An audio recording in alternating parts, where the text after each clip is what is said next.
லூக்கா 21:5-6. கோவிலை பற்றி சிலர் பேசிக் கொண்டிருந்தனர். கவின்மிகு கற்களாலும் நேர்ச்சை பொருள்களாலும் கோவில் அழகுபடுத்தப்பட்டிருக்கிறது என்று சிலர் பேசிக் கொண்டிருந்தனர். இயேசு, இவற்றையெல்லாம் பார்க்கிறீர்கள் அல்லவா? ஒரு காலம் வரும், அப்போது கற்கள் ஒன்றின் மேல் ஒன்று இராதபடி இவையெல்லாம் இடிக்கப்படும் என்றார். இறையேசுவில் அன்புமிக்க சகோதர சகோதரிகளே, இங்கு பார்க்கிறோம், மக்கள் கோவிலின் அழகை பற்றி விவரித்து பெருமைப்படுகிறார்கள். அந்த கோவில் எவ்வளவு அழகாக இருக்கிறது, எவ்வளவு அழகாக கட்டப்பட்டிருக்கிறது என்று சொல்லிக் கொண்டிருக்கிறார்கள்.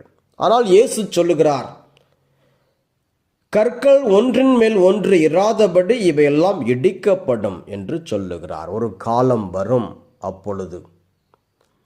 ஆம் அன்பார்ந்தவர்களே, நாம் இந்த உலகத்தில் பார்க்கிற ஒவ்வொரு பொருளும் நிலையில்லாதவை.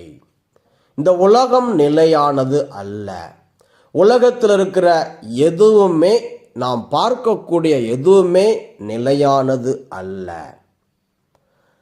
ஆக இதுதான் நிலையானது என்று நினைத்து கொண்டு நம்முடைய வாழ்வை வீணாக்கிக் கொள்ளக்கூடாது. மாறாக எப்பொழுதும் இறைவனையே நாட வேண்டும்.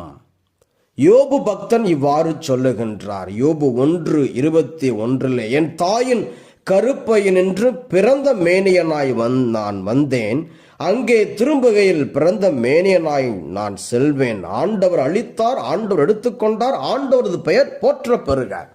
ஆக நாம் வெறுங்கையோடு இந்த உலகத்திற்கு வந்தோம், வெறுங்கையோடு திரும்பவும் செல்லுவோம். இந்த உலகத்திலிருந்து நாம் எதுவும் எடுத்துக்கொள்ள முடியாது. ஆக இந்த உலகத்தில் வாழும் வரை நாம் எப்படி வாழ வேண்டும்?